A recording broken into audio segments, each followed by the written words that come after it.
We're ready. Thank you. Well, good afternoon, everyone. It is another Sunday here in Olympia, Washington, where I am sitting. The rain is coming down kind of in droves. I was going to be gardening today after the poetry reading, but what better way always for me to be spending my Sunday than to be with you all here for Cultivating Voices live poetry.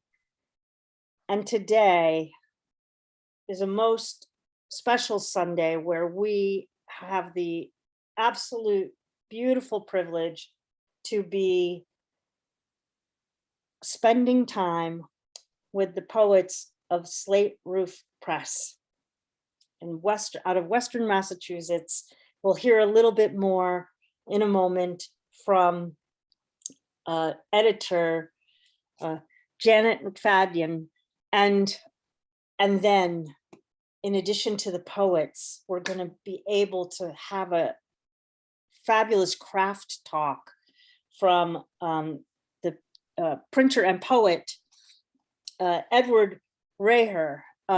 So it's a really unique program today, and I'm very glad that you're here to join in listening to all of our poets for today. We're going to hear from Audrey Gidman, Susan Glass, Janet MacFadyen, Anna Warrock, and Richard Wollman. Then again, also to hear about the craft of how books are put together. So I think we're in for just a wonderfully intimate afternoon of poetry, however the weather is treating you today and wherever you're joining us from. Well, as I mentioned, I'm Sandy Yannone, a host of Cultivating Voices live poetry. I'm joining you today, as I mentioned, from Olympia, Washington. We've been here in Cultivating Voices live poetry, as most of you in the room know, since March of 2020, bringing poetry and poets from across the globe in all different kinds of formats. And one of the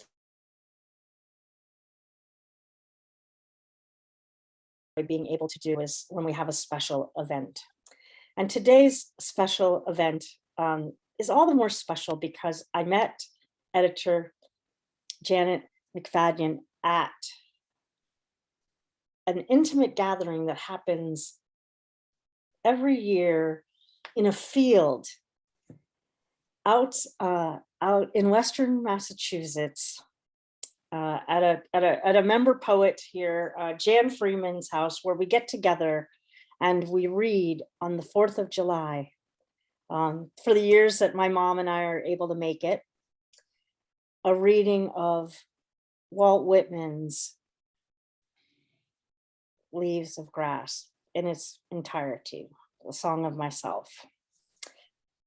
And one year I had the absolute pleasure to meet Janet. She was in the round of poets, and we got talking and got connecting. And who would know that a few years later, we would be Salmon Sisters, and that I would have the joy of being able to host a program where we were able to feature the beautiful, beautiful, beautiful, beautiful, beautiful, beautiful books that Slate Roof Press publishes. Well, just a little bit more. As you know, Cultivating Voices live poetry is intergenerational, intersectional, international group, and we're approaching 3,500 members on our Facebook group. We encourage you to post your postings about upcoming readings and all of the special things that are happening to you in the world of poetry. It's been an amazing site of connection and ability for poets to network with each other and meet each other. And I have to say that while I've been on Facebook in these past few months, I'm always astounded now when I see the matrix of how Cultivating Voices has brought people together that would likely not have, that it probably would have taken a different kind of way for them to meet. And I can always recognize that. And it's quite a joy for me personally to see that our humble group has made a difference in the lives for so many poets. And I hope that's true for all of you today, just listening to the poets of Slate Roof Press. So I'm going to introduce first Janet, who will talk a little bit about Slate Roof Press and its beginnings and its operations and the beauty of what you do. And again, thank you for bringing the poets to our stage today. Oh gosh, you are so welcome. Thank you for having us. You know, it's really wonderful to be presenting here after all, you know, a number of years of either being in the audience or doing the open mic. And yeah, I mean, I think about that serendipity of like you meet one person and then there are these ripple effects that keep continuing on, which has led to this. And this has just been a wonderful sustaining group throughout this the pandemic and just going forward. And I'm definitely privileged to be introducing everyone to Slate Roof Press and all our poets. And, you know, we're sort of a ripple effect organization also. We are a collaborative publisher based in Western Massachusetts. We got our start as an outlet for poets of Franklin County, Massachusetts, which was and may still be the poorest county in Massachusetts, as an outlet for their poetry. And then so we're member run, everybody helps. I mean, everybody amongst us is an editor. We all edit each other's stuff. I am the managing editor, which means I keep track of all the nuts and bolts of the organization. But we've been around since 2004, introducing new voices in poetry with limited edition art quality chapbooks. And all of us were involved with all parts of the organization. People do book fairs and presentations and readings, or we do promotion, we do bookstores accounts, we provide feedback on each other's manuscripts, we proof each other's manuscripts when they're going to production. And then we all can converge on Ed Rayher's shop in Northfield in order to actually assemble the books. So here's a sample of the book. This is Anna Warrock's book, who she will be showing a little bit more about it. But these books are, and Ed, I don't know how much you're going to talk about this either, but the books are constructed with this tabbed cover. And inside, I don't know if you can see it, but the postcard for the outside cover gets pasted in there, and we would all gather in there and paste these things in there so that when you see it from the front, you're looking at the cutout of the actual, you know, sometimes these are just actually postcards that we post in there.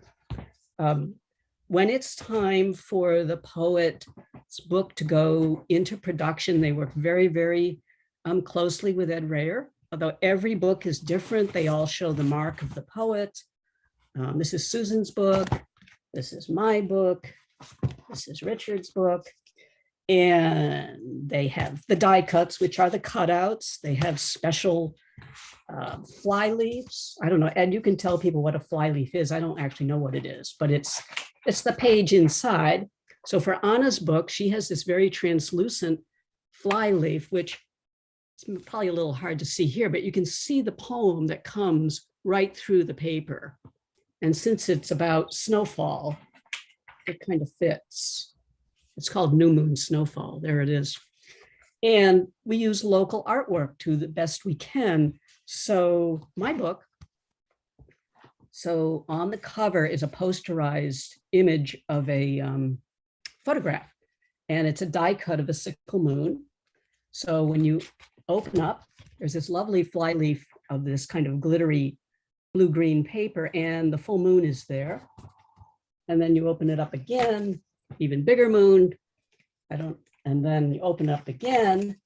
And this photograph was taken by my husband. And there's just a little tiny part of this that was blown up and posterized for the cover. And we're also incredibly lucky to have the artistic vision of Heidi Meissner, who is a woodblock artist, who did the artwork for Susan Glass's book. And Susan, I'm going to show them your book just a little bit.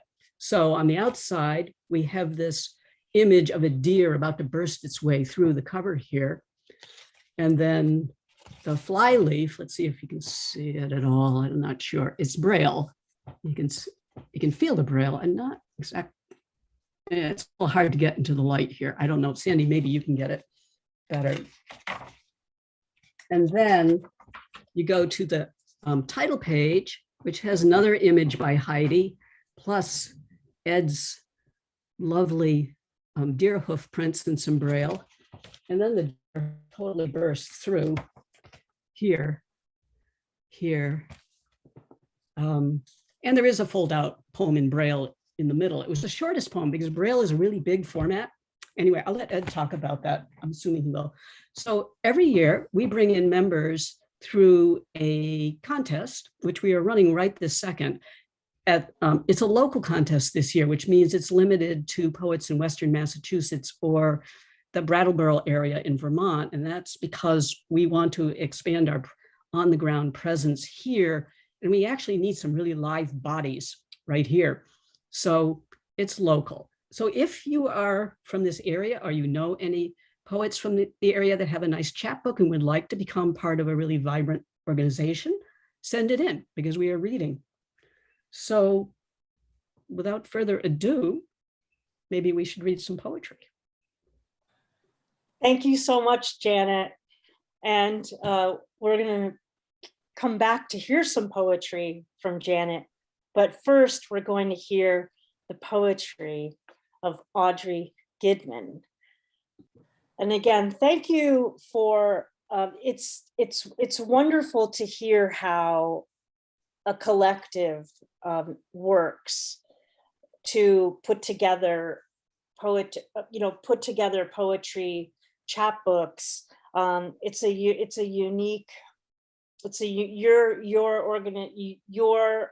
The organizing of the press. Each one is so unique, and so I love that we got to hear how you all work together on each other's books.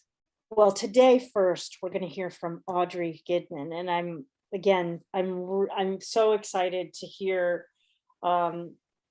I'm so excited to hear your work, as I know that there are folks here in the audience that have come also specifically to hear you today, Audrey. A little bit about Audrey for all of you. Audrey Gidman is a queer poet living in Maine, and her poems can be found vastly, I will say, in places like The New Heron Barks, Birdcote Quarterly, The Shore, Rust and Moth. I love Rust and Moth, and Swim Every Day, edited by one of our members, Jen Karetnik here, and many other places you can find Audrey's work. She currently serves as the assistant poetry editor for Gigantic Sequins and is the chapbook's editor for Newfound. Her chapbook, Body Psalms, was winner of the Elise Wolf Prize and will be joining the illustrious catalog of Slate Roof Press later this year. Please join me in welcoming Audrey Gidman. Hi, everyone. Sandy, that was so generous. Thank you. Your enthusiasm made me enthusiastic about myself. Yeah, thank you so much for having us here. This is so exciting. I'm currently in Florida. It's very tropical here. I'm not accustomed to it. And so there's thunder that you might hear in the background because I'm in the jungle. And there's also a newborn very close to where I'm sitting. So if you hear very tiny cries, that's what that is. So my little book is coming out in the fall. It's called Body Psalms. It has transformed a lot in the time that I've been working on it. So it started out as this project that was centered in deconstructing the Psalms. I have this obsession with God and deconstructing God and dismantling God. And I was really curious about what that could look like. I'm really interested in white space, so I really wanted to actually fracture this idea of the psalm. So that's where the book, this is the genesis of the book. And over time, it has really shifted as my other obsessions have really matured or transformed. It's really shifted into this exploration also of grief and trauma and the body, and how those ideas and God are not actually separate from landscape environment, and landscape and environment is not actually separate from grief, from our grief, from the things that happen to our bodies, from the memories that our bodies may or may not have access to. So you'll hear, I haven't actually decided what I'm going to read yet. I sort of decide as I go. So it's emergent for you and for me. But all of those themes are present in whatever I could possibly read to you. So yeah, that's what I'm up to. And I am, I think, going to start with a very short poem called Prayer. Take this chicory up from the ground, O Lord. Tangle of wild daisy, white clover between fingers and teeth, delphinium, comfrey, peony, rose. The wind sings and sings, whispers a spell, roots and small spines. St. John's wort, red as a crushed cardinal, cupped in my hand, rubied, blood swift. Amen.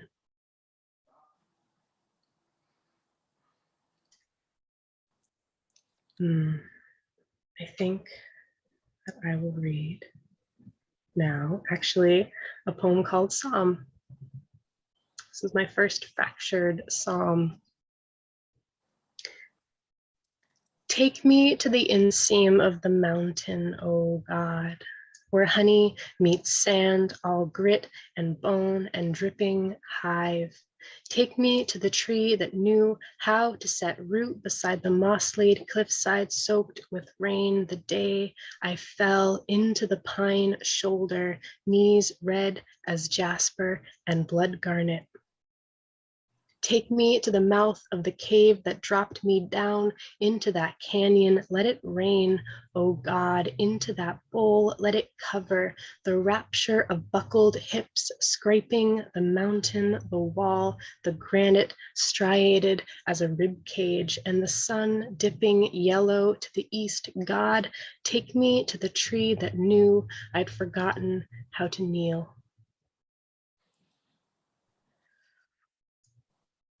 And I will read, this is a companion piece to that poem, actually, that I wrote many years later. That poem was secretly about this time that I almost fell off the side of my very favorite mountain and was caught by the branch of a tree that I didn't know was there. And the mountain is called Tumble Down. It really, as you might imagine, changed the resonance of my reverence for that mountain. So this poem is called Tumble Down, and it's after Tiana Clark, the brilliant Tiana Clark. I gyre, I spin out and tumble, trip over stones, I climb the mountain.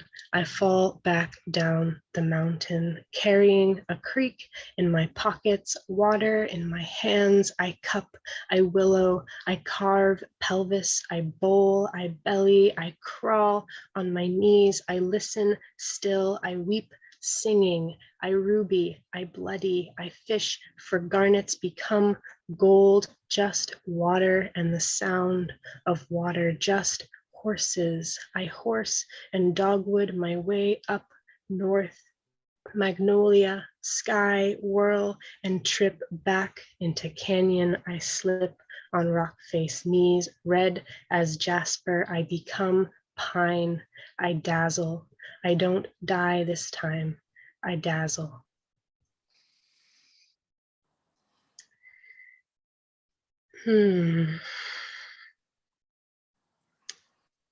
I think,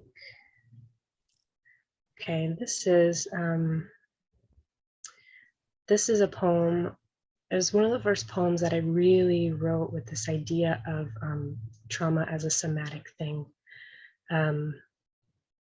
in mind. And I read a lot of Robert Bly and a lot of Ocean Vuong in like the same day. And I was like, I'm gonna write about trauma.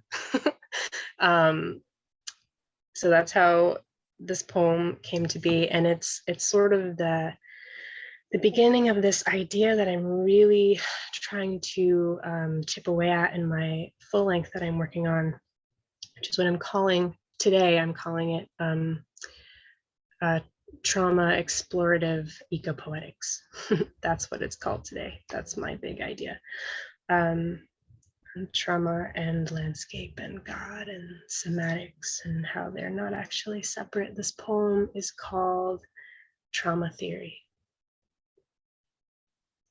Forgive me, I have been this body. Forgive me, I have seen so much. This body knows. I think I am a tree made of hands.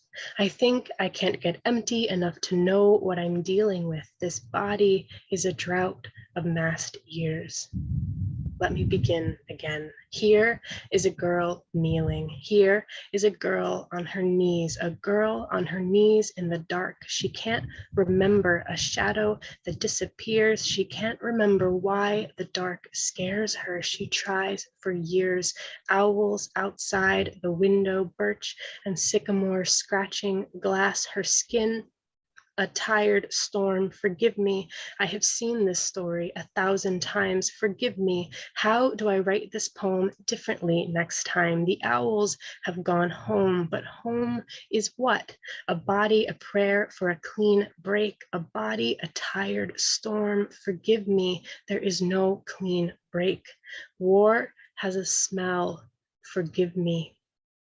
There are owls in this poem somewhere. A girl on her knees, afraid of windows. The window is shut. The window is a window made of hands. A body kneeling. She knows the storm by the inside of its name. She forgets herself. No, forgive me. I forget what I came here to say.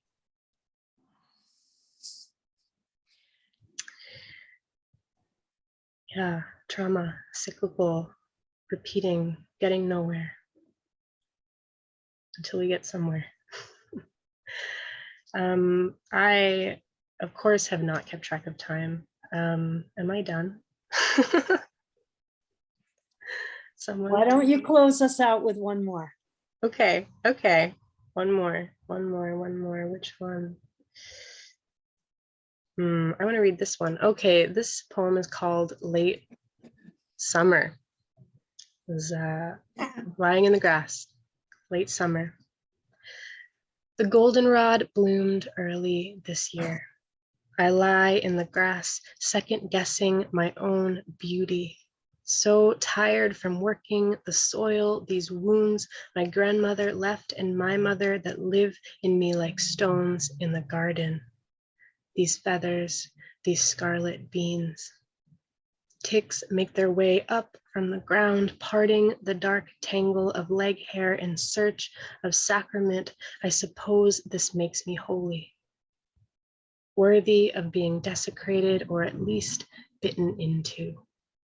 I want to close my eyes, but not now. I'm waiting for the flowers to grow taller. I want to be here when they die, full of blood and all the mothers who saw me coming, feet red as rubies kissing the ground. Thank you so much for your time and your attention and for being here.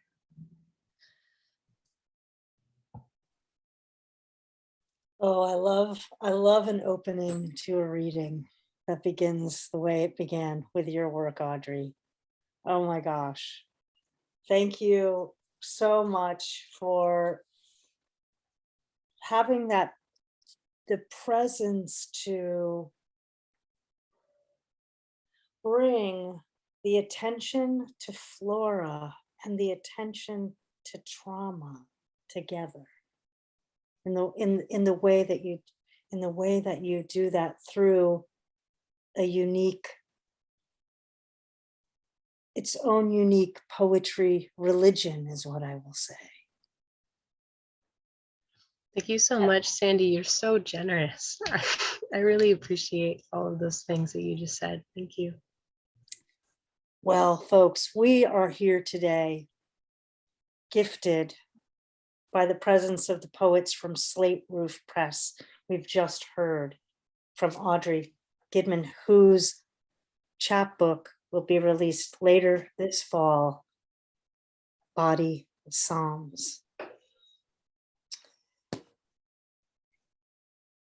Come back and read with us when it's out. We'll have you in a new book showcase. I think would be wonderful to feature you.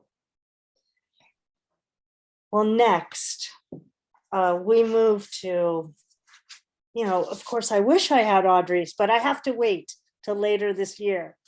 But I'm holding in front of our camera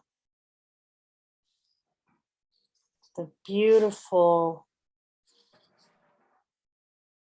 I don't know the color palette, but for me, it's more like an olive-ish green with the die cut of the face, the head of a deer in a woodcut block. And this is the work of Susan Glass, The Wild Language of Deer. Susan Glass's poetry also appears in numerous places. And I love the names of the journals in particular here for Susan. The Snowy Egret, the Broad River Review, Birdland Journal, and Fire and Rain, Eco Poetry of California.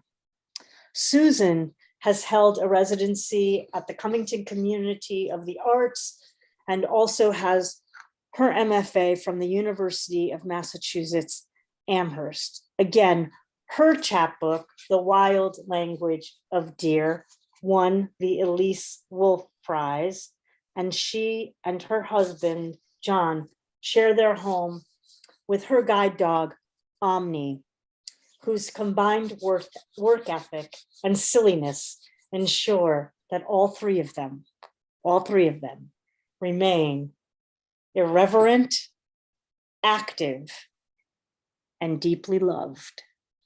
Would you please welcome Susan Glass?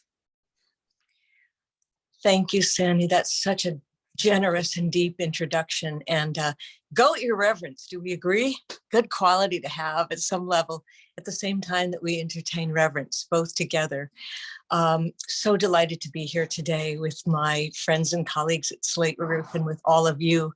I'm going to begin this reading with a poem called June Bedtime Story, which is my first child exploration of God.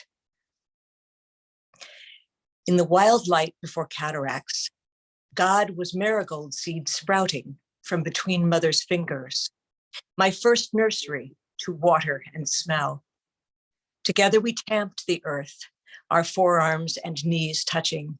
She stood, and I, child God at ear level with patchwork knees, listened to a wheelbarrow on stone, pulled by mother hands, earth-gloved and honest. The flapping burlap apron of mother lap, the snips, the trowel.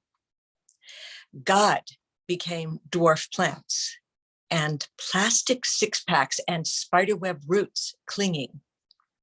And the seedlings begot evening, smelling of onions. I crouched in the basin our knees had made, unsure how seed graves could spawn life, afraid of leaving them to their dark work, afraid of running away.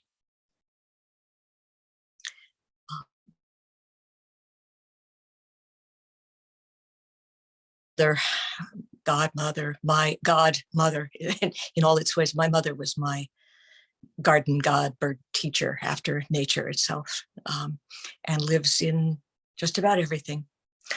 Here's a poem about reading, and it's about the joyous generosity of our brain and its willingness to change shape to bring us understanding. It's called Letter to Visual Cortex. Perhaps you are not my subject of address, but your reputation for flexibility precedes you, as my fingertips and I well know. We were there, you see, when you captured the meaningless pebbles, ticklish filigree on cardboard paper. Our first word, rain, arrived in contracted braille. Cell 1. 3 dots left, 1 at mid-level right. Cell 2. 1 dot at top left. Cell 3. 2 subtler dots, better mannered, less demanding, nestling mid-range, mid-finger pad. It was, in fact, raining in the leaf-flecked garden. Sycamore and oak muted the drops that hissed like skillet garlic. So too, those dots beneath my right hand's index finger murmured toward recognition. That first neural path from fingertip to visual cortex bypassed my eyes and forgave their shyness. With one word, the new wiring laid itself into place.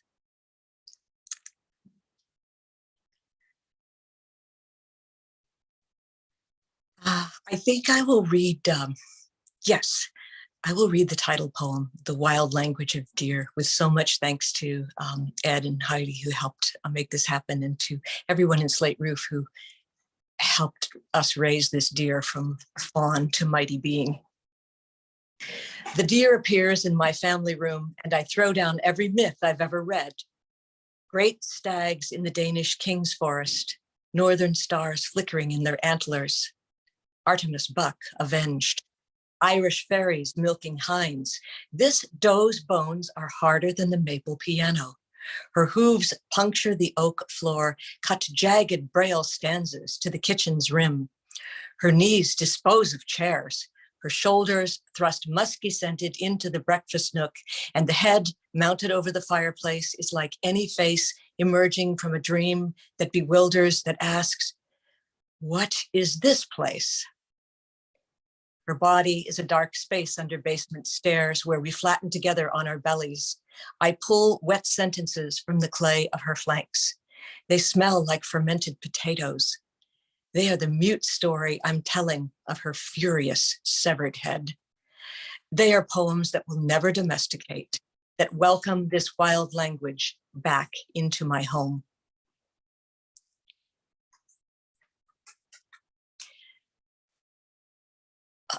I grew up in a family of fascinating women, a clever mother, 2 clever grandmothers. And when I was small, I didn't always know the difference between my closest DNA biological grandmothers and the grandmothers of the trees. So this is called Grandmother Oak. You claimed the back hill before fences, patios, paths. So we made you an altar there. Railroad tie steps guiding our feet, your children and rosemary sprouting around you, tumbled sharp leaves for bare heels, prickly acorns, and always a summer toad napping beneath a log. I thought your branches were saying racketa, racketa, racketa, until I learned there were acorn woodpeckers roosting, and you, their granary, granary, granary tree. One January night, you gathered all California's wind into your roaring hair. I climbed your hill and wrapped my arms around your girth as far as they would reach. My hands did not touch. I rested my cheek on your rough skirt. Your windy voice swelled, and your still body anchored me.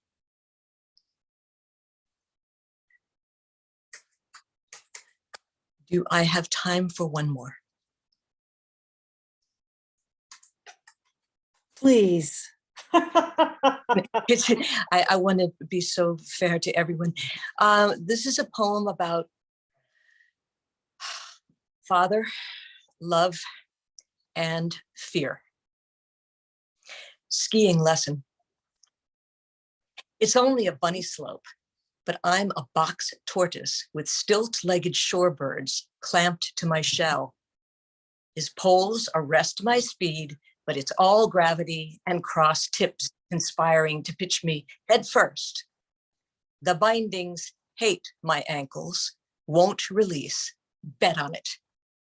He bangs his pole. Bend your knees, lean, your feet are a V. He's using his math homework voice, crimping his words, breathing hard so he won't explode. I have to please him. He taught me to walk, to follow his voice. Baileys don't quit. The big muscle in his neck throbs when he says this. If I touched it now, we might be all right, but I'm 13 and my fingers are tourniquets on my poles, and my dad, my father, is waiting. Thank you very much. Thank you so much, Susan. Everyone, you have been listening to the exquisite poetry of Susan Glass from her chapbook. Here it is, holding up the cover again so everyone can see the wild language of deer. Again, folks, these chapbooks, like, I'm hugging them. They're so gorgeous in their construction, but the construction of the poetry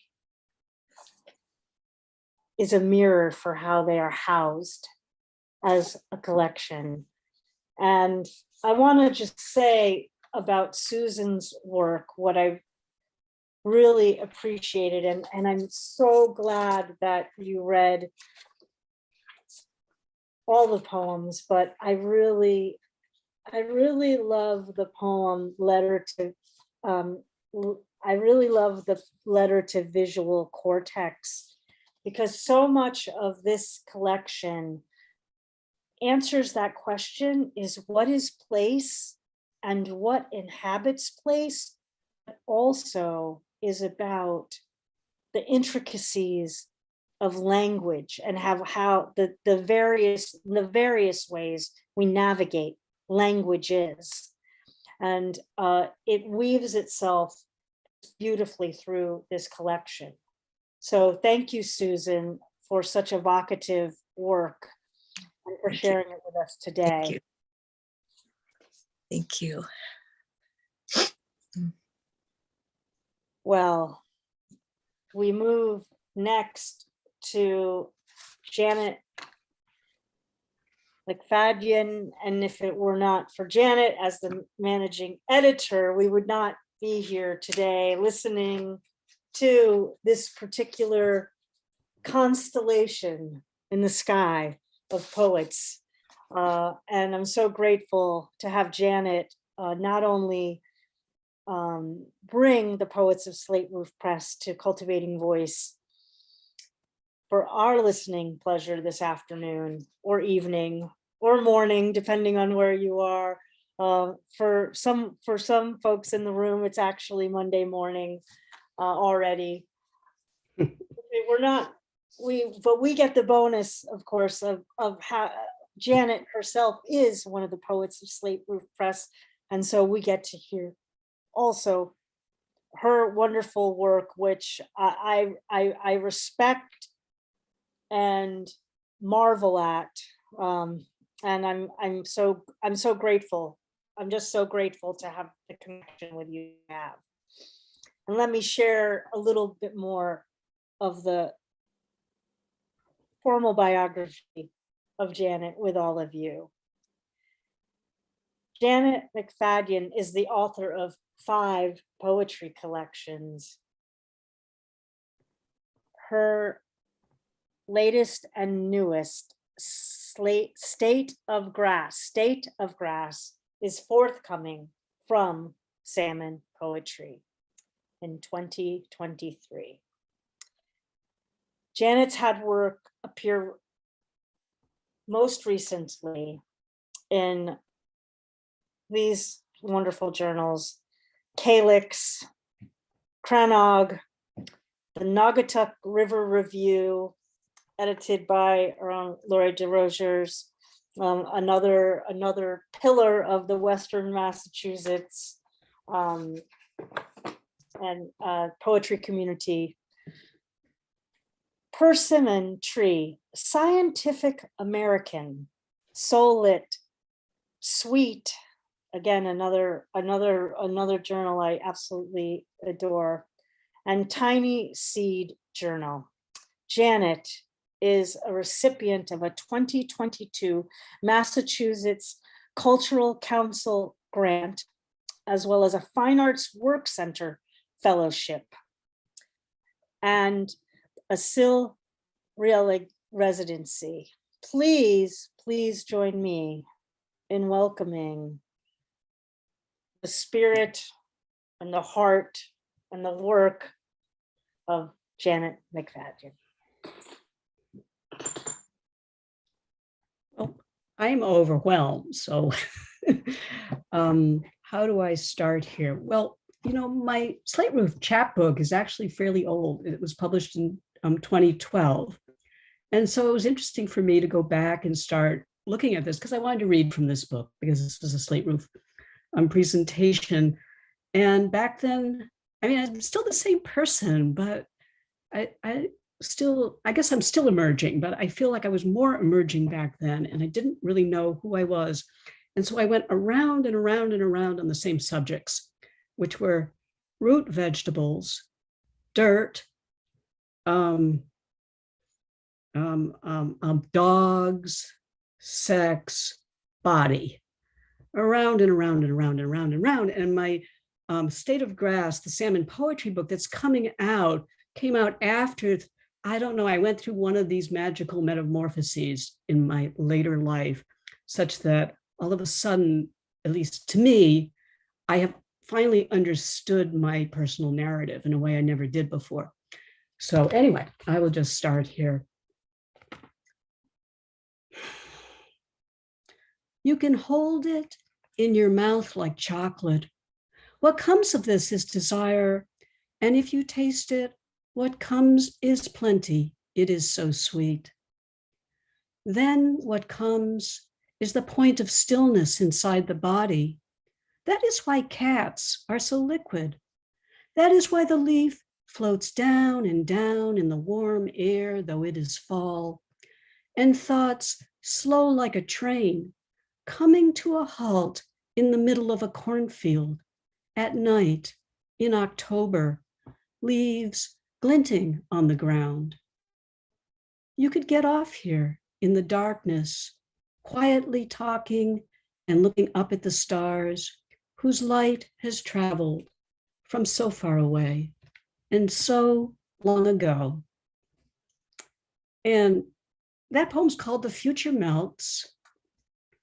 And when my mother was dying of dementia, I went to visit her, which proved to be the day before she died, although none of us knew that that was going to happen. And I'm sitting next to her in the nursing facility, and she is completely unresponsive. You know, there was no way for me even to really know she was alive other than I could see her breathing. And I talked with her and I sang to her and I talked with her some more. And finally, I started reading some poems. And then I read this poem. And I swear when I read this poem, this change came over her and I sensed that she was actually there. And I've always felt that this poem gave her permission to leave.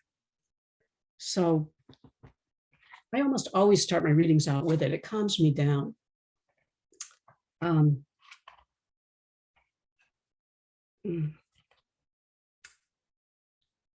So I had a dog that was lovely inside and horrible outside. And every time we had a full moon, she would want to go out on the deck and she would wake the entire neighborhood by barking at the moon or at anything. A true spirit, bloodlines, time stops, a camera flash, the world struck dumb by moonlight. From sound sleep, I stumble onto the deck with the dog in moon-soaked fur. Every hair sniffs the air, sniffs the stunned bodies of trees, limbs raised, skirts of dried bracken around their knees. Her ribs conceal a wind tunnel, sucking all creeping things through her nose to the abdomen, hoof, scale, claw. Unseen, except in dreams where a twig snaps under a shadow. Unknown, except for smell or sound, horns vanishing behind branches. A confusion of senses, a freeze of beasts and savagery, young Goodman Brown at the edge of darkness, having heard those demonic cacklings and screams, wood frog, screech owl. Who knows what bloodlines run from the brain's web to the forest floor? Those piercing eyes in the woods, which once were ours, we called it home. And so I'm not paying any attention to what I thought I was going to read. Anyway, so now I'm going to go into the dirt. This poem is told literally from the point of view of a potato. I like potatoes. I think they're really interesting. And they have these eyes, lots and lots of eyes. So this is called Through the Eye of a Potato.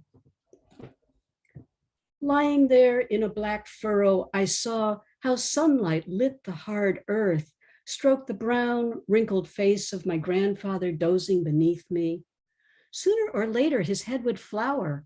Already, he loved burlap in brown paper bags, and in my greening, I mimicked him, brushing marl and peat from a dozen eyes. I sensed an uprising out of everything dark and underfoot, and possibly out of my own heart, if only I knew how to see. My grandfather wheezed. He said, "Study it, girl. It's there for the taking." I copied his dusty squint, lying motionless by the hour until rain burst open the green heart of the ground, and I knew I loved water and round, ugly things, puffballs and toads grunting in litters. Everything living was demanding its right to grow round and fat and put down roots. My grandfather drilled frilly corkscrews in fields and in my mind, reeled out vine after vine of pale fuzzy leaves until he was wreathed in them like a happy harvesting god. And though I was full to bursting, I knew nothing of the blossoms that on moonless nights potatoes dream of, clustered together in clods of dirt, and nothing at all of roots, except how to hold tight to my grandfather as he tightened his grip on the earth.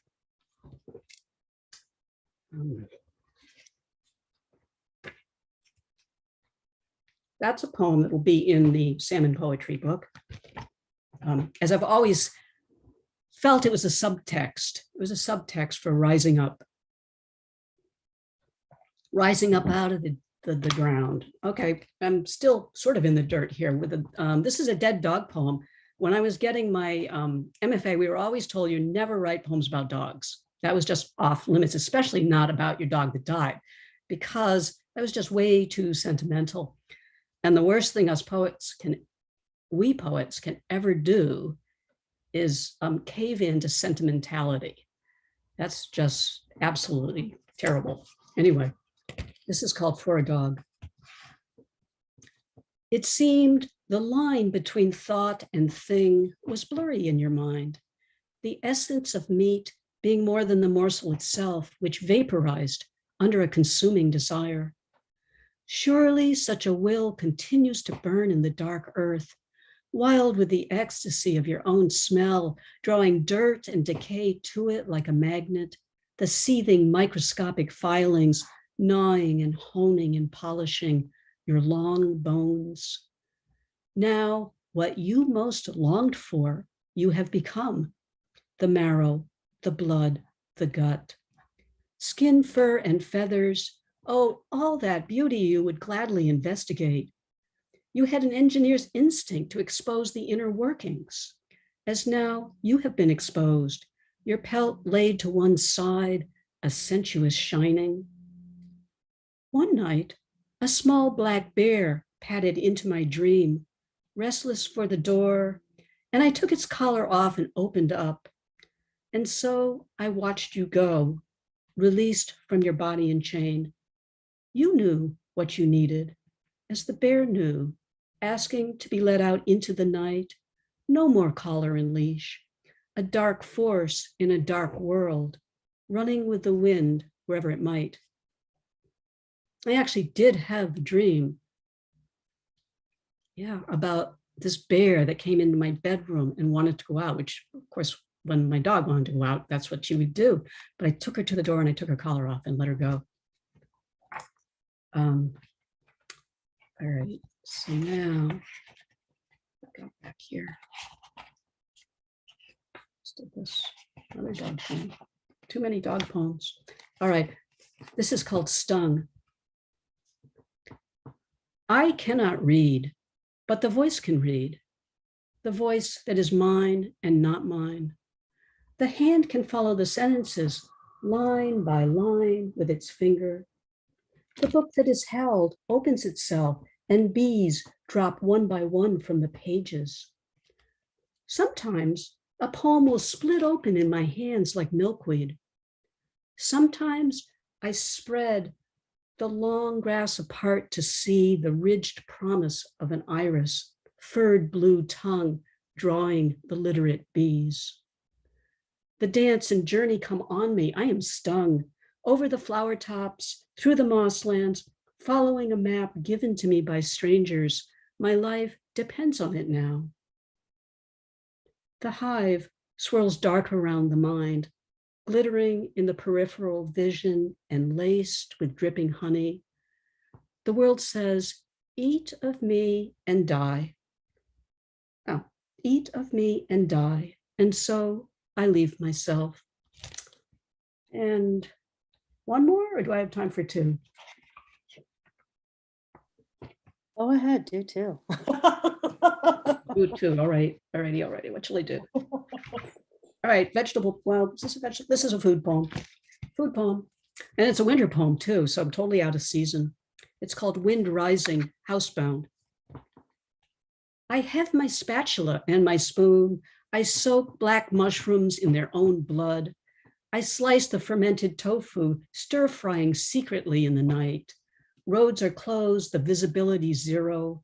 The oil heats up. It has reached the threshold, and in goes the ginger, the hoisin sauce, breasts of squab, gnarled carrot, the soy. I am stirring and stirring the tree ears. The snow comes tumbling faster. I cannot see my neighbor's light. I cannot hear the animals sniffing or see their lantern eyes watching out of the wood. But somehow the message gets out, Chinese food on Jackson Hill Road, and suddenly everybody is hungry.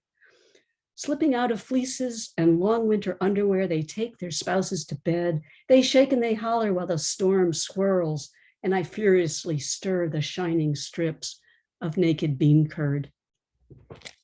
Okay.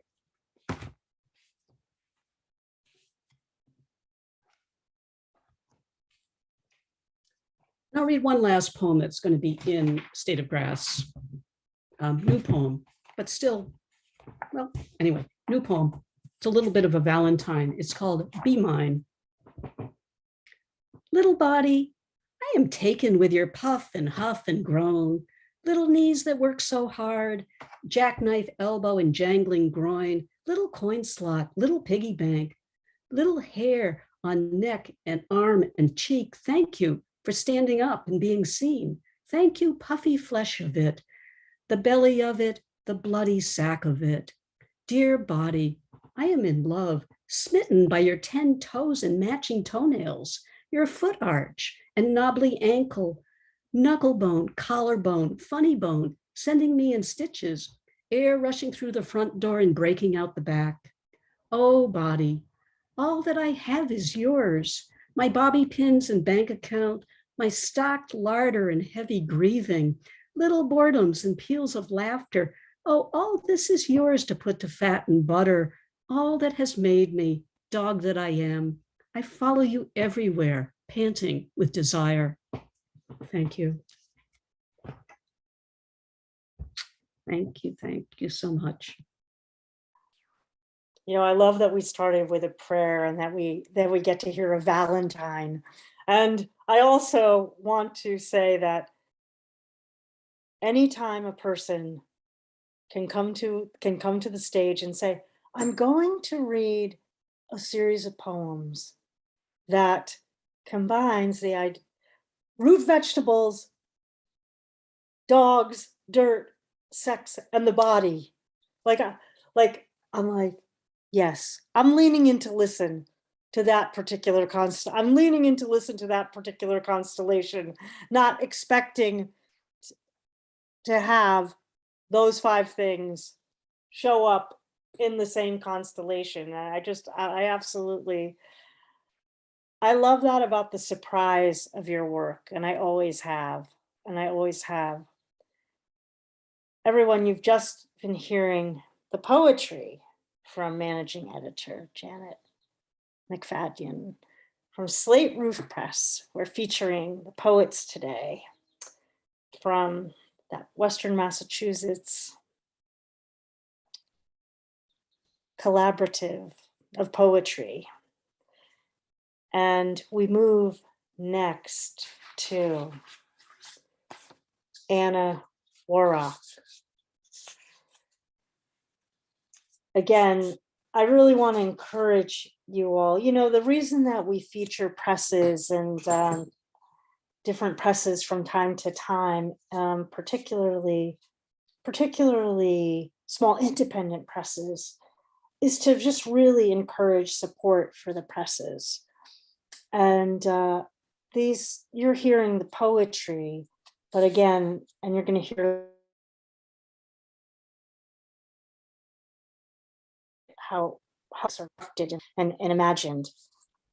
Anna's just took my breath away when I received it in the mail. And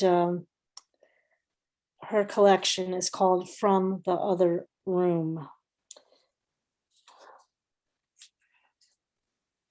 It's a burgundy mulberry. My palette is off today, but I love the colors. I love the color palette of these chapbooks also. So I wanted to just announce that it's like a mulberry burgundy. And of course I'm sure I'll get corrected about what the color actually is. Well, Anna Warrock's latest book, as I mentioned, is From the Other Room. And it was a Slate Roof Press Chapbook Award winner. Of course it was. Besides appearing in The Sun, the Madison Review, Conduit, and other journals, her work is also anthologized in Kiss Me Goodnight, Women Writing on Childhood Mother Loss, which was a Minnesota Book Award finalist. Anna's poems also have been choreographed, set to music, and inscribed in a Boston area subway station.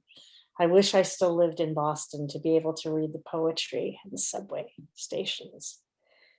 Anna also has held numerous seminars held space for conversations around understanding grief and loss through poetry. Please welcome Anna to this room as we hear from the other room. Thank you, Sandy. And again, thanks for your generosity, and thanks to the whole Cultivating Voice team for bringing us. Thanks to all of you for coming on a lovely Sunday afternoon in May. As Sandy mentioned, it's called From the Other Room. And as the books have shown, once you get inside, the title page is actually a reflection. So there is the other room. It is a book about loss and living with loss. And the other room is the room that we build for our beloved dead so they may live with us. So the first poem is about my mother's death. She died when I was 16. And this took me a few years to write, as you can imagine, to understand what that moment was like. The outline. In 12th grade, Miss Warren kept me after English class to ask, "Do you know this paper doesn't make sense?" I looked at my 3 typed pages, puzzled. So she showed me how to outline and arrange thoughts. I had learned all that younger, but had forgotten the patterns when death scrambled my bones with my mother's. Miss Warren and I sat by the oak desk, and she led me step by step back to reason, asking what I wanted to say, asking what I thought might come next. She would wait a long time in silence, patiently, because she saw I had to go a long way off to recollect something that answered the question and did not signify the impossible, which I had learned when death took my mother away. And once I had accepted the impossible, what was there to say? It disturbed me to look at the faces of my classmates, to see their guileless self-absorption. But when Miss Warren said, A leads to B leads to C, and you can number inside the letters 1 and 2 and 3, I learned that to think again was not to betray what I had witnessed, but to follow a map that led to her oasis, where she had us reading James Joyce to learn epiphanies, how things come together or must come apart. And you can see it in a glance or in the snow. Later that year, too tired to do drugs or sit in a back seat with a boy, I went to Warren's house for tea. I told her my mother hadn't died of cancer, like I'd said to everyone, but of alcohol, and my father was drinking again. And she said, "It's a surprise, isn't it, when you know your family isn't happy? A, B, and C, 1, 2, and 3.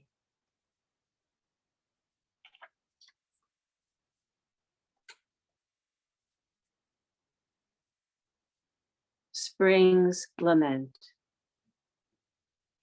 So it's April again, the trees all hue and shape of green, mottled, bright leaves feathery, yellow-green, blue-green, branches budded and bud broken open. Each tree wants its green. Although my sister has been dead 3 years, it's good that trees turn to leaves each April, unstoppable.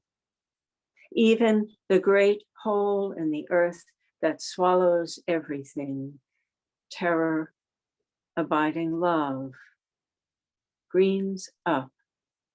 So a tree turns green and green and green. Then there's the shade. I will not let go of that, the shadow under the tree, dark, deep, forgiving in all that green. Forgiven. That's what I meant. Forgiven.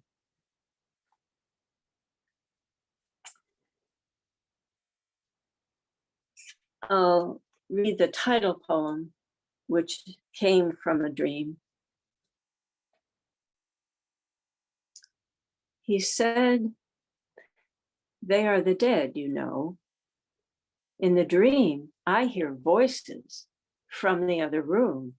So I walk into that living room, but they, a man in a dark business suit, listening to a woman in a blue dress and pumps, are just standing up from the sofa, turning away. Plans made toward the doorway at the back, and they start toward the other room, where also voices, conversations. They are taking their papers and leaving the room I entered through another door. I never see their faces, the plans, and they're going. Should I? Yes, I'll follow. Unconcerned, they do not look back or call, might not even know I am. I never see it, the other room. I am anxious and go to the door that opens into an unlit hall, and their backs spread like ink into the dim.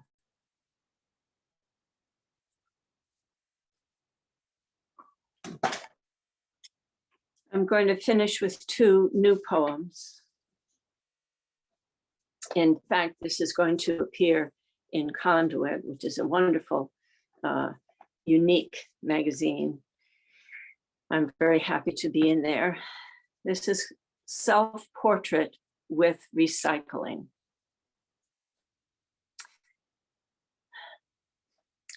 Like in a photograph, sunset tints the bus windows. Riders look out. You watch lurid pink, purple clouds traveling down the street.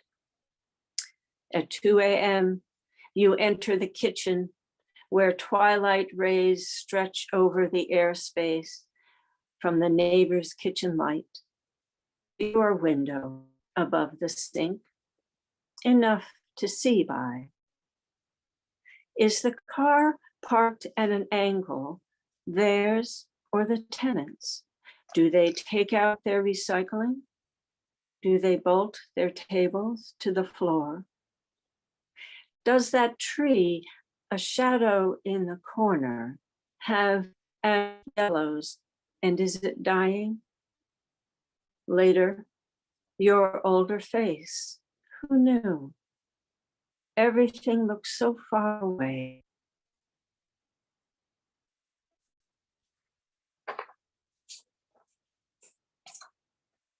And this is a dozen for silence. It's like a baker's dozen, but instead of 13, it really is 12.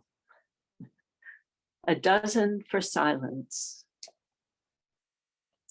Fragments, splinters, people break it. When you watch me dream, is my pulse also soundless? If I forget my dreams, do I forget I have slept? Passers-by hold expectations unvoiced. Rests in music produce music. The augurs wash the feet of a person shrouded by dust. It could be said, I do not exist. Then I wonder when I will speak. An aspen quaking in the woods. The quiet bird flies. Hear the bird fly past, the unsung past. Monks fast so they might hear whether God speaks. Alone, or with one person, or with several, how does my stillness differ? A person wreathed in silence wears branches of feathers. Thank you.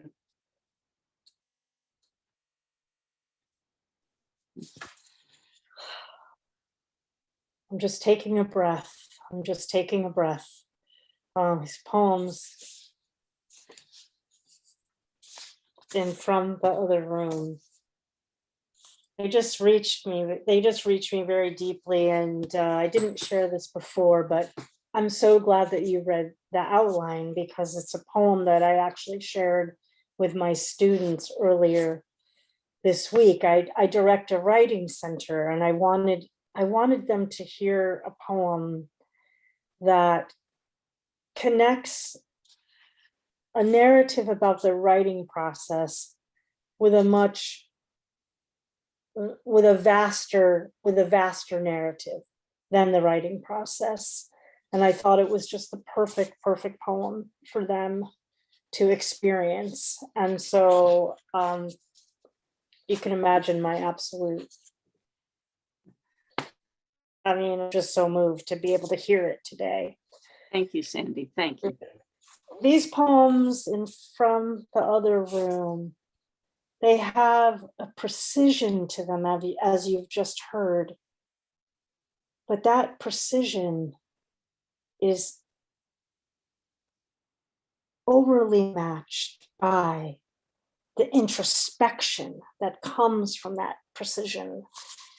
And I want to go back to the poem. He said, "They are the dead, you know," and just mention that it's literally the poem that when you open, it is the perfect center of the poem, and you get to see the knot of thread when you open it. And bring your attention to those first few opening lines.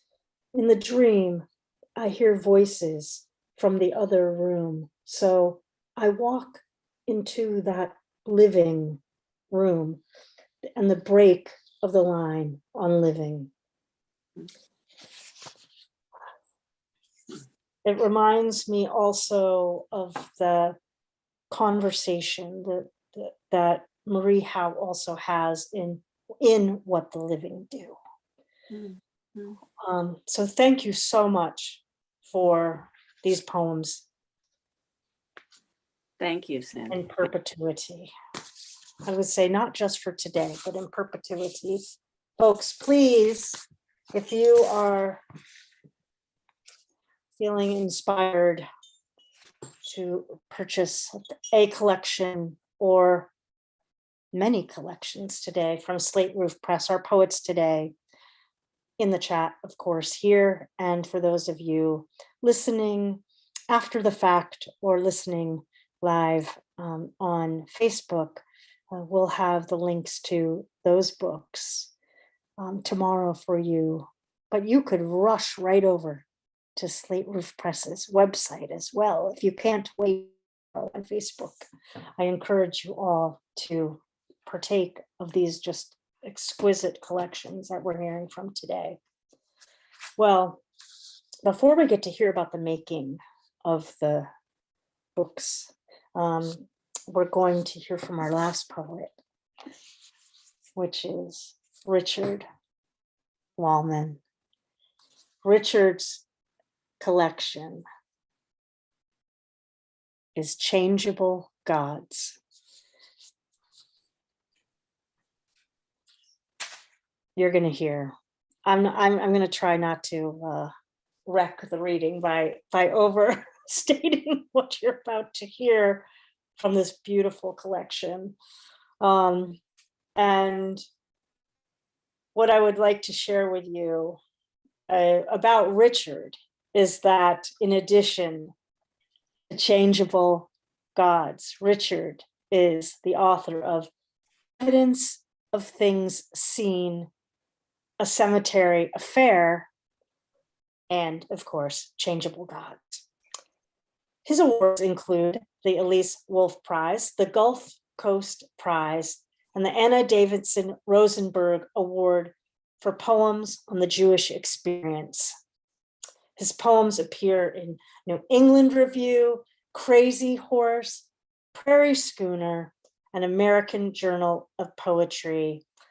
And he is professor of literature and creative writing at Simmons University in that wonderful metropolis of the Boston area. Feel free to check out Richard's poems and learn more about his poetry as well as his artwork at his website. Please give a very generous welcome to Richard Wollman. Thank you so much, Sandy, for your introduction and for having us all. And thanks everybody for coming. I also just want to thank my colleagues at Slate Roof Press. I can't overestimate what a privilege it is to read with you, to hear your poems. It doesn't matter how many times I've heard them. It's like the first time, and I love you all. Okay, so you saw the cover. So the cover has a painting of mine, which is acrylic, and it's a winter, it's a lake. It's actually really the river, Merrimack River, and in the winter, which is near where I live. And you know, the fact that I could use my own artwork at Slate Roof Press was huge for me because they're not just there for how they look, they're part of the poems themselves. And I would also add that what I've come to learn at Slate Roof is that the object of the book, everything about it, from font to the construction to even the texture of the cover, which has a lot of texture, is really part of the meaning of the book. And so thank you to Ed Rayher for his brilliance. It just felt so good to be involved in every part of one's own book. It's a rare thing. The other image is a sculpture of mine, a photo of a sculpture on the title page, which is also in Maudsley Woods, which is, you know, one of the main settings of the poems. And it was kind of cool to be able to include that. And I finished it about 10 hours before I had to send the whole thing to Ed. So it was a little crazy. These poems began as emails. They're love poems, but I like to think they're more than that too. They began as emails when I had been sculpting all night, learning how to sculpt in wood, and then would realize that the sun was coming up. So I'd look out of this tiny window in my third floor and begin a poem to my girlfriend and send it that day. And I did this for about 40 days. 30 of the days are in the chapbook. It's also dedicated to Sarah Hannah, my pal, and truly gifted poet, Boston poet, who passed away in 2007. Normally I read a lot of the poems that mention her. She's throughout this book, but today I'm going to do a different grouping than I have been doing. because I realized I've been talking so much about Sarah that my lover has just disappeared from the landscape in my readings. So I'm going to try something different today. And I'm going to, they're very, very brief. So I'm not going to really speak between them, but just pause. Blue and viridian coming up behind it. A green that seems to love the tops of trees.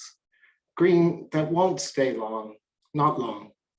The sky would have things yellow, wants the sun to linger in the river, mix with blue to make that momentary color, neither sky nor sun nor river.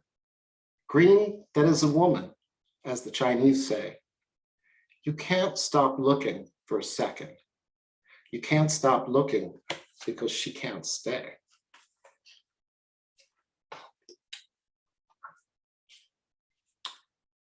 It snowed last night. Oh, this is a bad mood poem.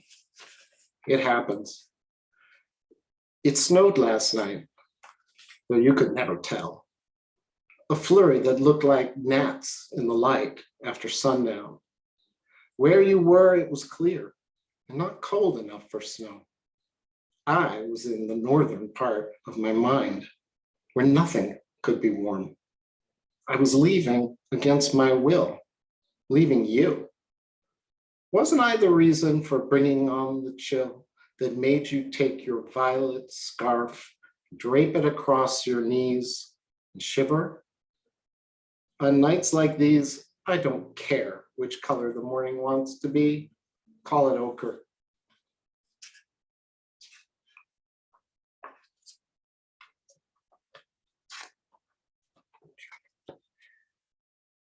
Last night's fog finally lifted, but you would never know it was morning. There's nothing to see. All palette and no brush of a tree that would move the sky closer to the river. You're in your bed. I'm moving northward, near the last border, looking for a flash of violet, your mind's hard luster that illuminates the brown earth. I can't see anything the gods offer when you are away.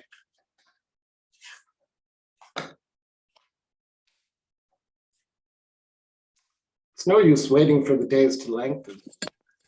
The clouds will hold whatever light comes before the last gives way to indigo, dark violet, almost black.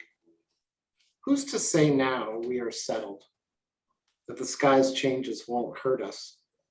Who can tell us where we are if no stars break through?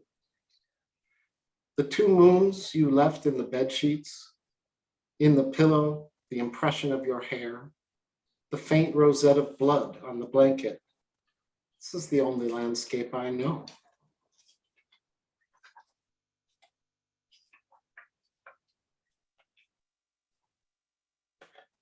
This one is a little bit of a cheat because all these poems are written out of absence, but this one was when I was seeing her sleep and how disturbed the sleep was.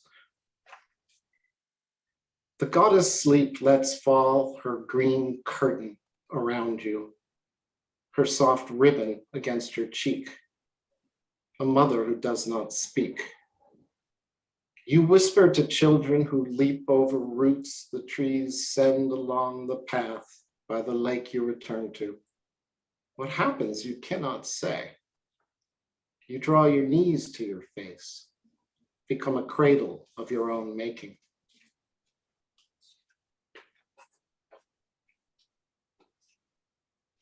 I've borne storms more than once, convinced that love could never be enough to weather all that must be weathered if we are to last another morning. In the woods today, in the woods today, the trees were russet. Everything became red. And for once, neither calm nor storm could take you away from me. There was no one for miles with an opinion of us beneath the blue permeated with green. A green I'd never known, the green of lichen on brick, of leaves impressed in mud. green that could keep storms away for days.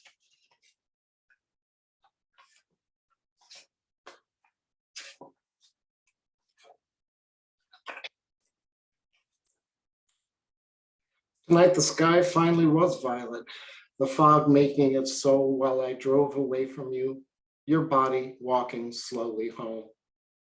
This time I couldn't tell you about the sky.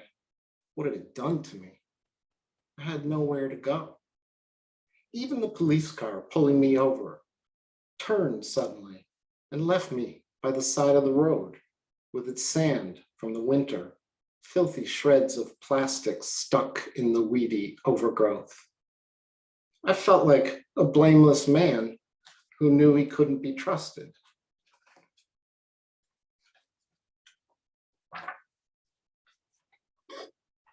These are the last fractions of sky, reflecting everything we have seen, the last mornings we will have. And won't we in time need them back? Telling the story must surely change it. But this cannot be said. How different are the twin gods of want and need? You can't know one without the other. The snow doesn't need to know it's violet. I have always wanted to tell you. And I'll close with one more that loops back to the first one.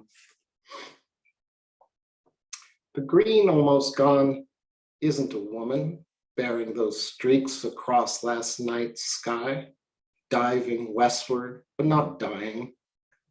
It isn't doing anything. I won't say it isn't beautiful. We bear it out. We bear it out because we believe, even though love is not enough, we bear it out by making something of the blue. Thank you.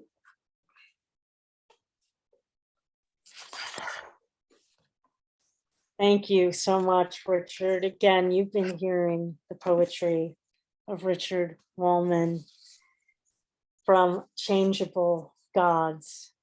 That line, the twin gods of wants and needs. And also that twin reflection of absence and presence that runs like a river through these linked sequence of poems. And I wanted to share with you all the epigraph to the book, because I feel like that also just helps contextualize so beautifully. And this is from Jack Gilbert's poem, Tear It Down. We find out the heart only by dismantling what the heart knows.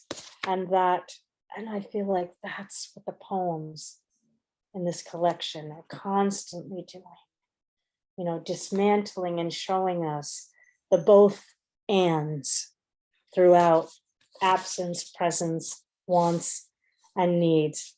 Thank you so much, Richard, for sharing your poems and your artwork from Changeable Gods. Thanks, Sandy. Appreciate it. Pleasure. Well, everyone, we now get to hear, you've heard the poets talking about the master printer and poet Ed Rayher, who is the visionary of how these collections come together, along with and in collaboration with the poets.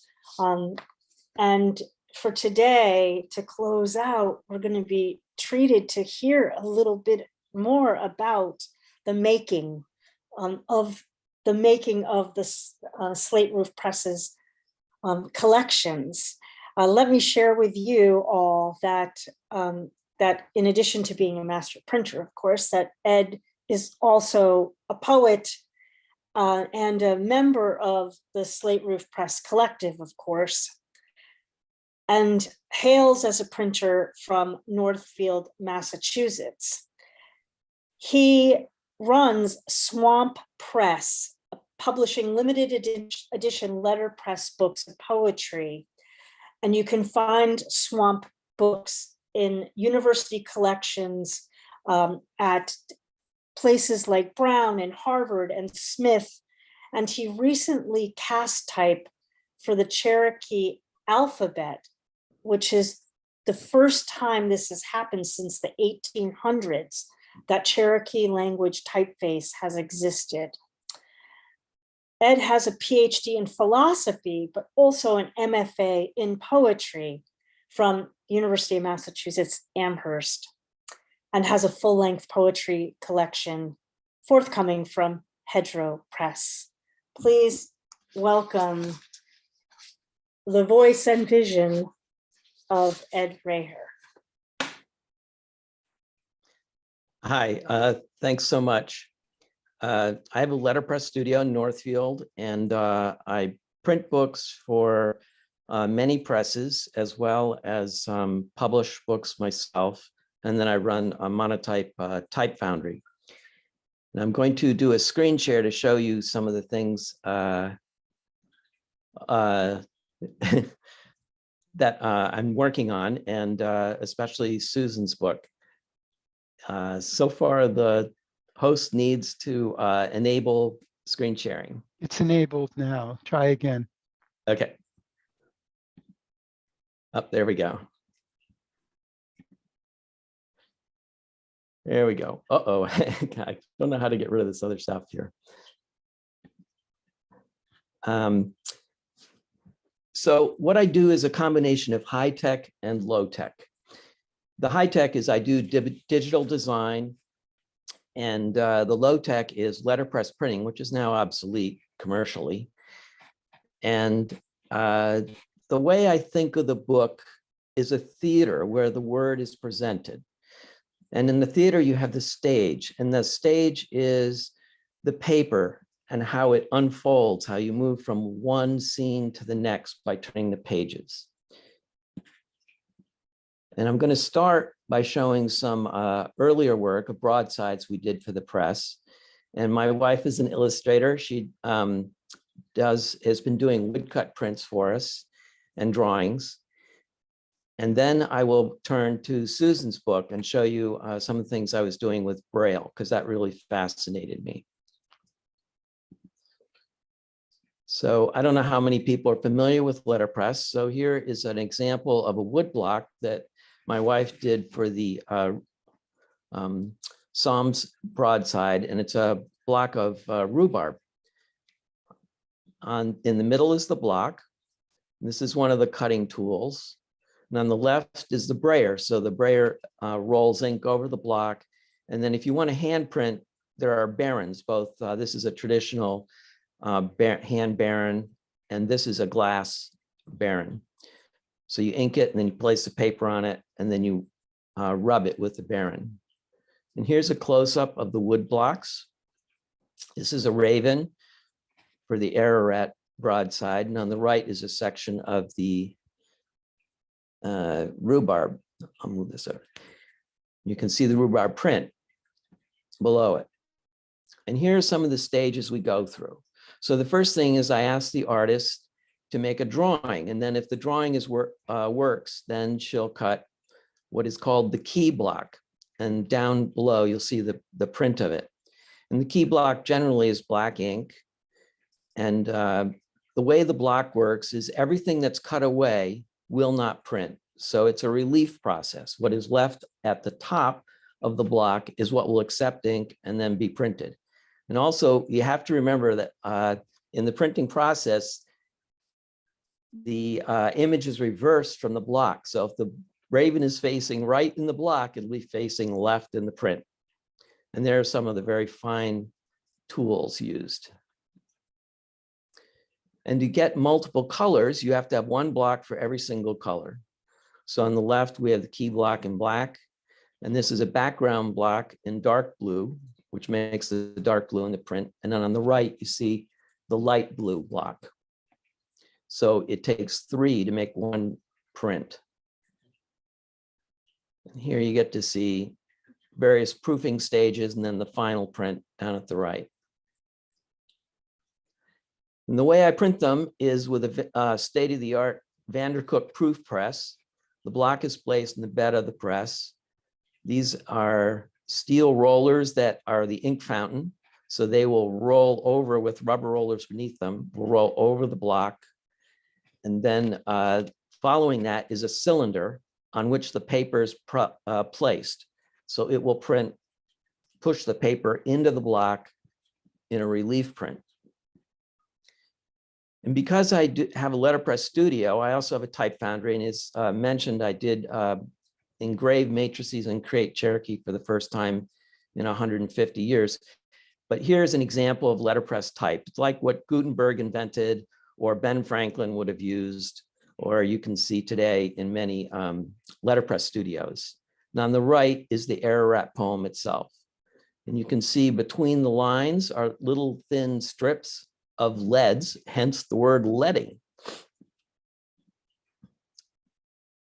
And here's an example of a large piece of type that was from the title. And part of what I do is I make type and I sell it to other printers across the world. On the left, and there are various forms of making metal type, but I use the Lanston system.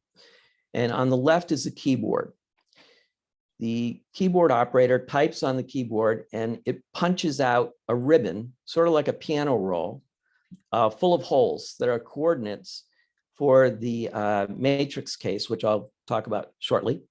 And the roll, paper ribbon, goes onto the casting machine, which reads the ribbon with compressed air and then casts the type. And here's a view looking down on the casting machine of some type that has come out of the machine. And then this is the matrix case. So this is where the metal is injected into these slots, and that produces the image of the type. But we've gone high tech in the antique typecasting world, and this is the Welliver system, and it's run off a Mac. So I have a Mac notebook which sends the codes to the circuit board, which then controls the solenoids, which allow compressed air to go into the machine to order the type. And then I have various presses, such as the Vandercook. Also down here is a Heidelberg windmill. It runs at 5,000 sheets an hour, and it picks up the paper and prints it and then delivers it at the other side. It's an automatic press. So now I want to turn to Susan's book and my concept of tactile theater. So the image in the front, the deer, I printed very deeply into the paper so you can feel the impression of the deer there. And the cover stock itself is very textured. And one reason why I enjoy doing this the way I do is that the tab and slot system, which I use to assemble the books, is archival. It uses no glue. So the book is sewn together with linen thread and then doesn't use glue to hold together. Now I'm going to zoom in on Susan's fold-out page. So this was done in InDesign, a digital layout program that printers use. So on the left is the poem, and on the right is the Braille. And not being fluent in Braille, I had to make a new typeface where it shows the Latin letter beneath the Braille so I could proof what I was doing. But I still ran it by Susan because I did make some errors and whatnot. But that gives you an idea of how I figured out what the fold-out page would look like. And for this book, I didn't want to use just the regular Braille dots. I wanted to use deer hoof prints as dots. So in Fontographer, I invented a typeface that is not only Braille, but it's Braille hoof prints. And here you can see the Bezier diagrams of the hoof prints in Fontographer. And then I output it to a digital font, which then I could use to produce plates. So these are letterpress photopolymer plates. I make a negative on my laser printer and then expose the polymer, which is a plastic on a steel back yellow base. And then once it's exposed to light, the polymer hardens and then the The rest of it washes away. And there at the lower right, you can see the deer head. This is a close-up of the plate showing the deer hoof prints in Braille. And this is how it prints. Now, this is from the back of the page because when you print Braille, it's actually an embossing process, is what we call it. And from the back, you punch into the paper, and that creates a relief on the other side. And so here it is at the front of the book as the introduction. And here's the fold-out page. So you get the visual poem on the left and then the Braille on the right. And that's the beginning, that's the end, the end. So if anybody has any questions or whatnot, we can turn to that.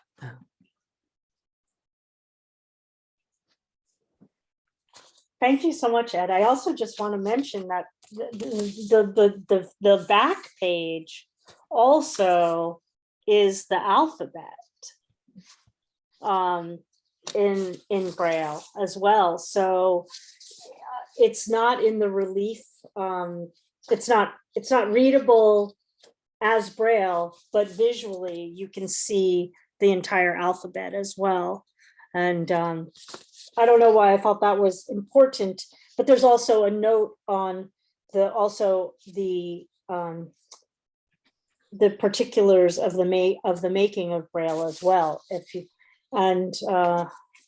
Again, I so appreciate the walk through the forest of the process, or I guess the theater of the process is perhaps even a better way to put it, that you've been able to share with us today. Sure. Thank you so much. And I do want to mention also that what you said about the tactileness is certainly something that I noted too. Like they're very physical books, and that makes for a really interesting experience of reading them. So Andy, do you want to see if anyone has questions for Ed about the process? Yeah, let's see if anyone, we have a little bit of time. Kate has her hand up. Hi, Ed. My Yes. curiosity is you started with the theater and then you started with the stage. So do you have other titles for things that you've done? The curtains, the lighting center, the audience, the... Sure. You can also do it. I mean, that's one metaphor for describing what I do, but you can also use a cinematic one as well. And the idea is that, you want everything else around the book to go away so that it's like being in a theater. After a while, you don't notice that there's walls, there are people in front of you, there's something above the stage, something below the stage. You want to be immersed.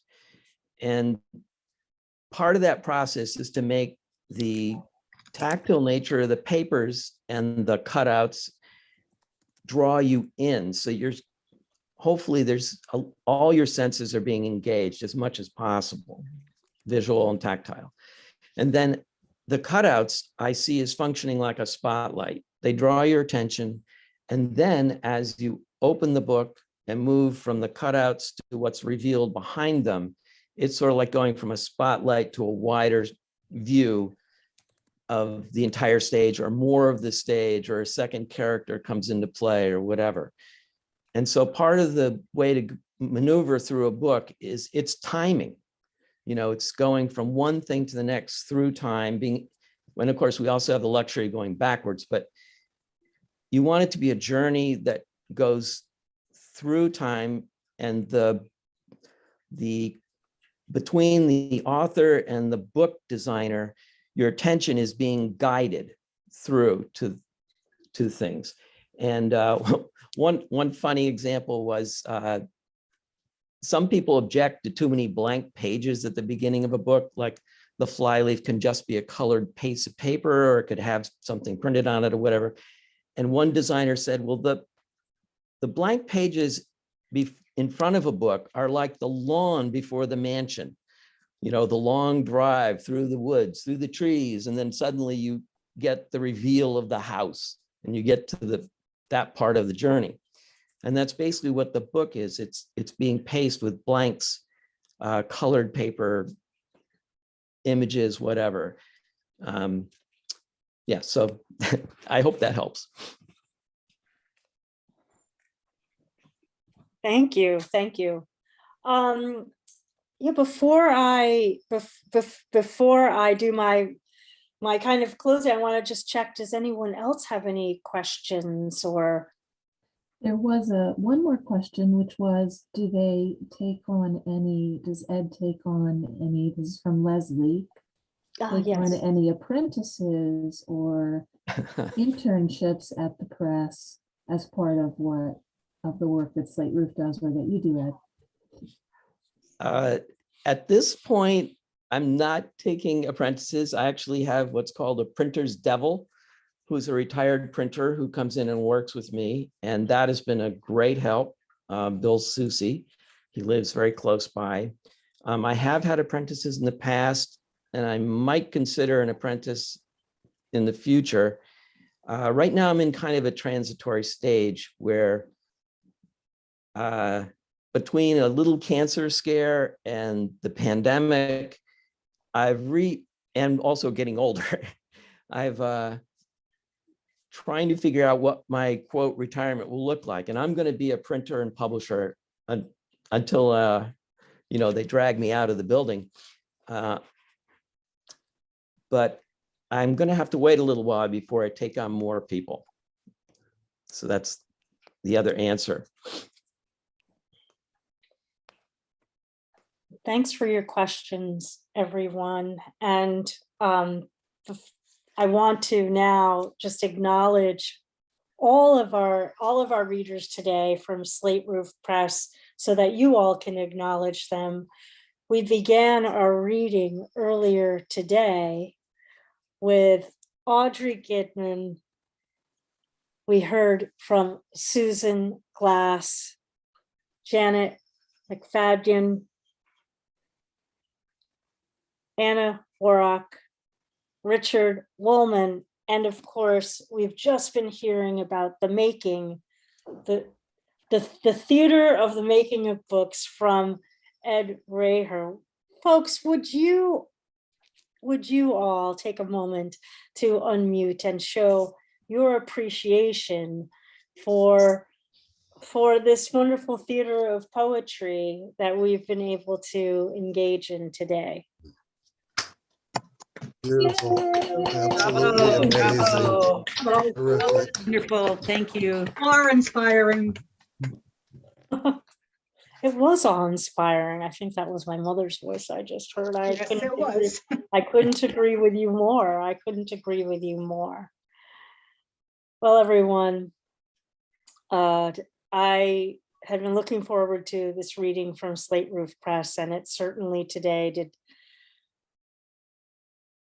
It exceeded even my very lofty expectations and desires. And I'm so grateful to have been able to, for Don, Kim, and I to have been able to bring the work of these wonderful poets and as I said, the vision of how the work gets embodied into these tactile theaters, as Ed calls them. So that is our poems and program for today here on Cultivating Voices, live poetry, another Sunday that you've been able to spend with us. And we're so grateful for your time, your energy, and your deep listening. I'll look forward to joining y'all next week. May, I decided, was just going to be a big open mic month, and loving hearing the poetry. all of you being the features. So join us again next Sunday for an open mic where you are the features. Join us 15 minutes before we gather to start at the top of the hour to sign up to be one of our 12 readers, 5 minutes each, and we'll look forward to hearing your work. Well, the birds outside are calling me as they're in the rain, and I'll be taking my leave with a heart full of poetry today. And again, gratitude to our dear friends at Slate Roof Press for joining us and inspiring us with all of your work. Please join us next week. And I hope you all have a very peaceful, wonderful week, however you choose to spend whatever the season is where you live. For folks here in the states where we're living, there's lots and lots of planting going on, but we recognize that we have folks that are in different seasons here in the room. And so however you're inhabiting the season of your life in this moment, may it incorporate poetry every day, be infused this week with poetry. As I say when I close out every week, be safe out there. Take exceptional care of your beloveds and keep writing your remarkable poetry so that you can come back and bring it to us next week. That's right. Let's bring the hearts out. My best to all of you. And as we depart, I'm going to try to say goodbye to the folks as they're heading out. Thank you to Ed, Rayher, Mary Mullen, so good to see you today. Oh my gosh, yes. T.A. Niles, great to see you. And Leslie, thanks for your question. And there's my mom.